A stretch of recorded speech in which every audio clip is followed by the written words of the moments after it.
What's going on, everybody? Welcome to Brutal Planet Comics. I'm your host, Trey the Brute Daniels, and today we're gonna be reviewing the first two episodes of Obi-Wan. Yes, sir. Yes, sir. Just launched on Disney Plus today. So if you haven't seen it already, there will be spoilers. But we're going to do something a little bit different, a little bit more especial. I'm going to take a note out of the book of my good buddy Simon Miller of WhatCulture.com, and I'm going to give the good bits up and the bad bits down. This should be pretty fun. So let's get started. I'm eager. Let's go. So we start things off on Coruscant. It's a flashback scene of Order 66, and we see a Jedi Master training her students, and then of course the clones come in, and now she's fighting them off. And of course, unfortunately, she bites the big one and leaves a bunch of students behind. I personally think that this sets up all these children into becoming Inquisitors. And so I think we might see them later on in the series. So I really thought this was a really good kicking off point. Honestly, I thought this scene could go a little bit longer. But overall, I had fun. I enjoyed it. It's getting it up for sure. So next scene, we get our Inquisitors, and good grief, they really flesh out these three pretty well with the time that's given. Like the Grand Inquisitor, he's a no-nonsense, by the book, I'm in charge type guy. And I think that's second brother, I think, is the other one with him. And he's like, I guess, obviously second in command. But then there's third sister, aka Riva. And she's got that obsession thing going on. But the moment they come down here, it is established that they mean business. They're here to hunt Jedi. They ain't messing around. So off the jump, I'm already pretty much invested in these characters because they seem like they're a typical villain archetype. I'm invested. I like it. So they go into this cantina looking for Jedi. Well, one Jedi in particular. They were like, "Hey, we're hunting Jedi. Where he at, bro?" And then the Grand Inquisitors interrogating the bartender, and the intensity, is palpable. All the way to the point that Riva was like, "Screw it, I'm gonna just throw a knife." I just threw it just out of nowhere, like, "Oh, I'm gonna make this Jedi show himself." Threw a knife at the bartender because they all know that Jedi can't help themselves but to help people, and which is great for character development. The show once again, as I mentioned, the Grand Inquisitors, no nonsense. He's about his business, and Riva's really super impulsive. She was gonna just straight murder the guy. What if the Jedi wasn't there? That dude would be dead. But moving on. So, of course, it works. And there's a Jedi named Nari who's been hiding there. And they're like, "Hey, we gonna take you down." But Riva, once again, is obsessed with Obi-Wan. Obsessed with him. And it's like, "Hey, you're gonna tell us where he is and all that stuff." And then threatens to kill the man. But the Grand Inquisitor stops her. It's like, "Hey, listen. You need to let go of this obsession, bruh. Like, all that left are the scabs, and we're hunting down the scabs, and that's it." But Riva, we're just establishing pretty early that her obsession is over the top. So, Riva, we gotta talk about her as a character and this entire little scene, because it establishes that she is crazy off the jump, because she has this pursuit of Kenobi, and she wants it really, really bad. And like, this was one of the characters that I was skeptical about going in, because usually you have these type of characters in modern day films and TV shows. Usually she's all powerful, which she's pretty powerful, but like, she's a perfect person and all that great stuff. But this girl is severely flawed, and she absolutely nuts, all things considered. So I'm actually I like Riva so far, and she was the character I thought I wasn't gonna really like. So with this entire scene, with hunting down Nari and all this stuff, the Inquisitors, everything about this scene works. It's getting it up. So then we talk about my man Obi-Wan, and my God, is his life a debacle. So he's working at this meat slicing plant. He barely making any money, lives in a freaking cave. Like, Like, bro, like this is what used to be one of the greatest Jedi in the history of the Order, and now he lives in a cave doing business with Jawas. Like, it's so sad. He goes to bed by himself. He has nightmares. He's sleeping on a rock. I mean, it is depressing, depressing. But once again, I am invested in his character. I'm invested to see him go from pauper to hero again. And like he's lost his spirit. He's lost his drive. He's been there for 10 years watching over Luke and stuff. And it's great. Ewan McGregor is great. Everything about this is great. What am I talking about? You already know. Ewan McGregor, Obi-Wan, he's getting it up. Now we come to a problem with this, and the problem in episode 1 is Leia. The girl is cute as a button, but she gets way too much screen time in this first episode. Like literally, it's at least 10 minutes devoted to her, and it's completely unnecessary. We get to see that like her cousin doesn't believe that she's really a part of the family, all this stuff, and like her need for adventure. I honestly didn't come here to see Leia, and I really didn't like the fact that like at certain points it's no fault on the young lady, the young actress. It's got no problem with her. This is about writing and direction. Did you have a young actress? She needs better direction, because at certain points it seems like she's the most intelligent 10-year-old you've ever seen, and the other time she's just a bubbling kid doing weird random stuff and running around and stuff. Like gotta pick a side. To me, it detracted from things and really took me out of the story. So on that case, it's gotta get it down. Maybe it just didn't work for me. It didn't work for me at all.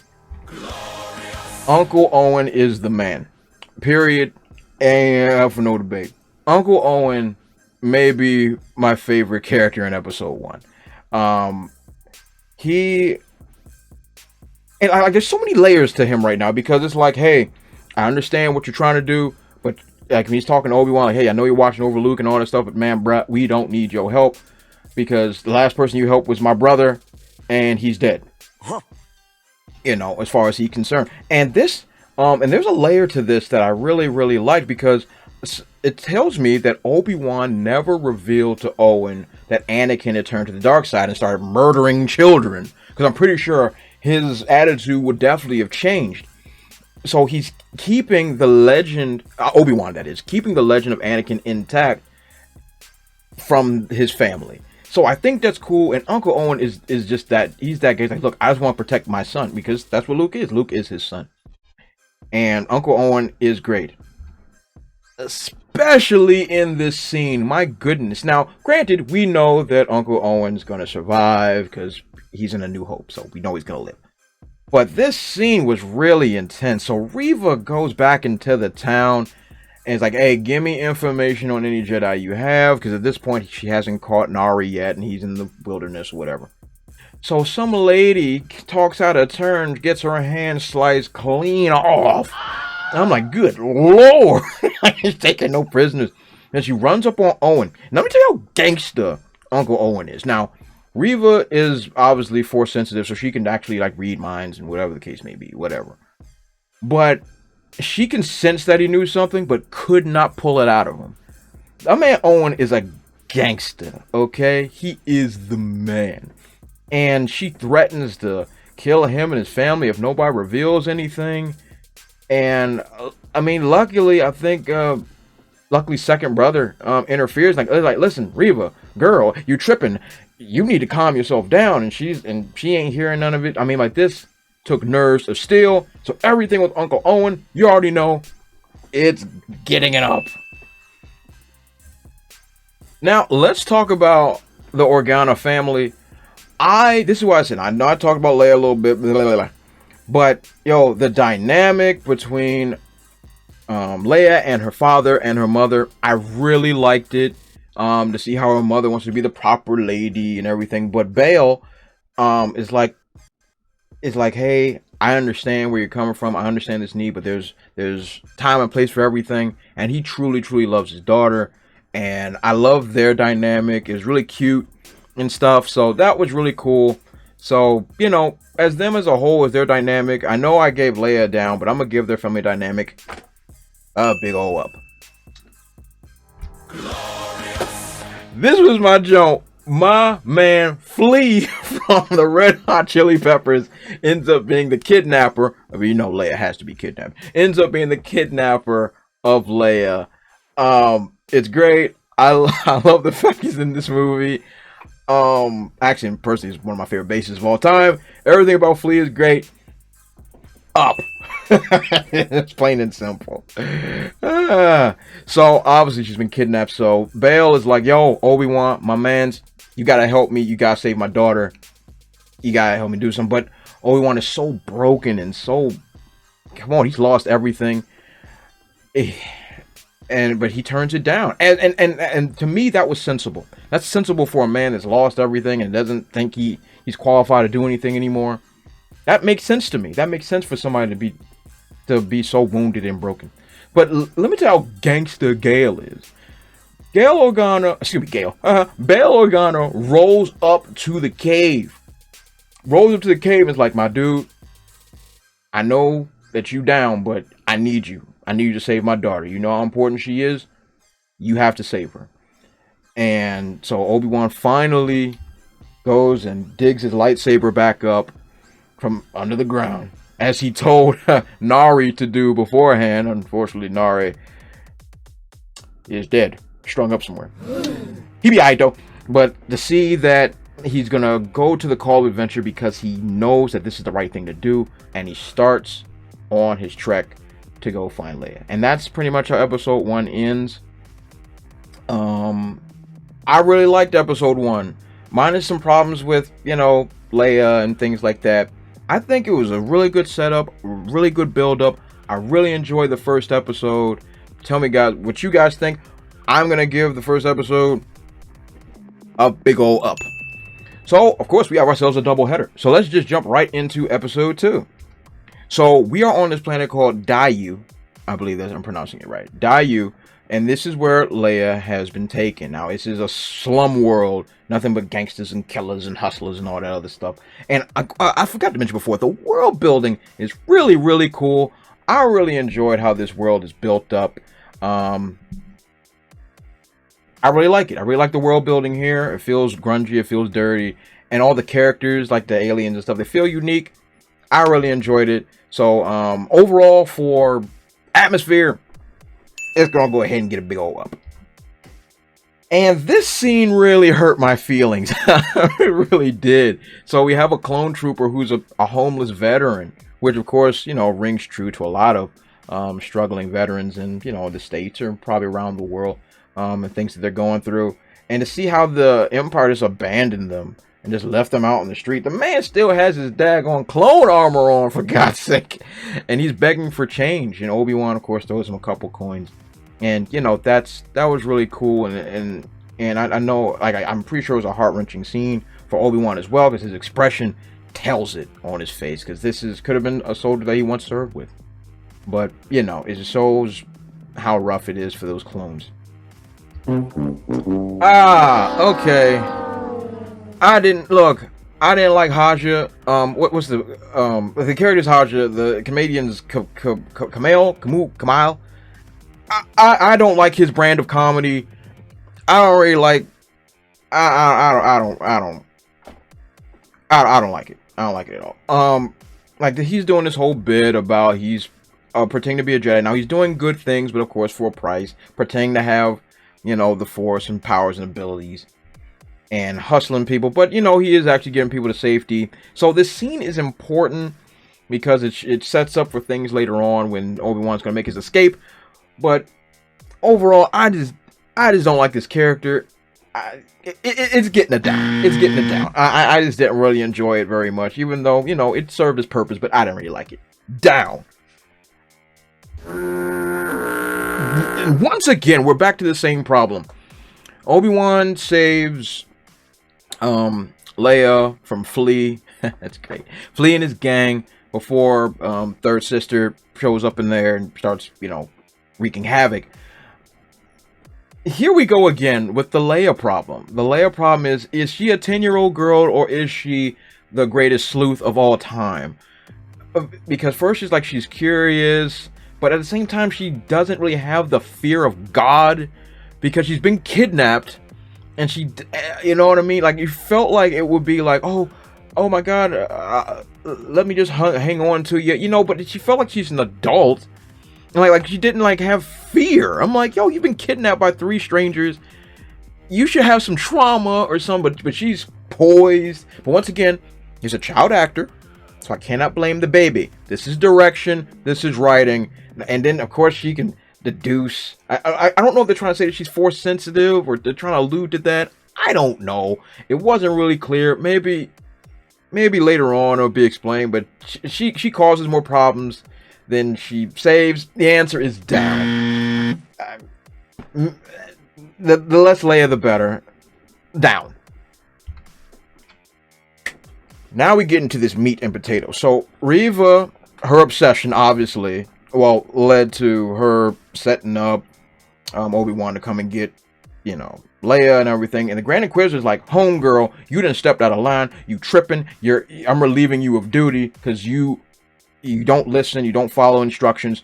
And then it gets a little cringy because they start using certain language about you're being the lowest of us. Now they try to clean it up saying like, oh, because we found you in the street gutter, and like it's kind of on the nose because like there's a color thing going on. Like this kind of stuff I don't really like. Personally, this was just a little too much for me, a little too much on the nose. Gotta give it a down. I don't really like that kind of stuff. I don't really like that on the nose, I'm better than you, classism, racism-esque overtones. We need to let's not do that anymore. They could have just had her, like, you don't follow my instructions, I'm in charge, but they had to throw the you're less than thing. I don't really like that stuff. I can't mess with it, but the point is, she's out. Moving on. So we get some really cool scenes of bounty hunters chasing Obi-Wan, and Obi-Wan is out there putting them down with a blaster, which is awesome to see because I love it. No lightsaber, no problem. You know what I mean? Like, I really like these scenes. I love the rooftop fight with the other bounty hunters, while of course Leia's running. Nobody cares. God, that girl's a distraction. While third sister is on the hunt. So everything with those chase scenes, it's getting it up. Now this caught me a little bit by surprise. So Riva finally corners Obi-Wan and starts revealing that yes, Anakin is alive, all that great stuff. And Obi-Wan's trying to get to the transport ship that was provided to him by Haja. And the Grand Inquisitor rose up in there and was like, listen, I'm going to go and catch this fool because you don't know what you're doing. Blah, blah, blah, blah, blah. And she just turns around and just guts him like a fish. I'm like, yo, what is going on? And then she's like, they're going to take this glory from me. So I like what they're doing with Riva. I like the fact that she's a full-on sociopath and that she has this obsession of getting what's really hurt. Yeah, I didn't really like that term, getting what's rightfully mine. I don't really like all that stuff. But hey, look, I'm with it. She's ambitious. She's coming to get Obi-Wan to become the Grand Inquisitor. I guess that's what she wants to do, or whatever. So that is really cool. And so while that's happening, Obi-Wan makes his escape. But he has this real, and I love this. I mean, Ewan McGregor is just the GOAT. Like, and this expression on his face, realizing that Anakin is still alive, that he's not dead, and also you can just look on his face, all the emotions and feelings and things he's got going on. I really enjoyed this episode. Oh, right, all that stuff. It gets enough. All that stuff gets enough. I really, really enjoyed this episode. I think in the future, episodes where I want to see less Leia. I want there to be a time jump of at least a day or two, and he's already dropped her off back at Alderaan. I don't want to see her anymore because literally Leia being here is the biggest problem with this show, because it opens up so many different plot holes. Because in A New Hope, rest assured, that hologram would have been different. It wouldn't have been no, hey, you served my father during the Clone Wars. Help me, Obi-Wan Kenobi, you're my only hope. No. That junk was gonna say, yo, remember 10 years ago when you saved me from them pirates? Yeah, I'm gonna need your help one more time, player. And there's some plans in this R2U, and I need you to divvy it out for me. You see, but I'm saying when you introduce all this and have him save her, if they were gonna have her in a kidnapping situation, they should never have interacted. I don't think they should have ever interacted at all, because it opens up so many different plot holes. Leia just needs to go. That's the problem. But overall, episode 2, it gets an up. So, what did you guys think about this episode? Did you like episode 1, episode 2? What do you think about the show? Do you want to see more? What was your favorite part? I would love to hear what you think in the comment section below. So that's all I got for today. Tell me what you like, if you like this format, the ups and downs format. I really enjoyed it. So every Friday I'll be dropping these Obi-Wan reviews. So yeah. So don't forget to like, comment, subscribe, and share the vid. And don't forget to follow me on all those dope social media platforms you over there. You all have been awesome. I will catch you all next time. Also, if you want to support my channel, check out spinwiz.com or download the Spinwiz app and check out my comic series Trouble. It was written with a lot of love, and it was definitely my favorite comic series to write.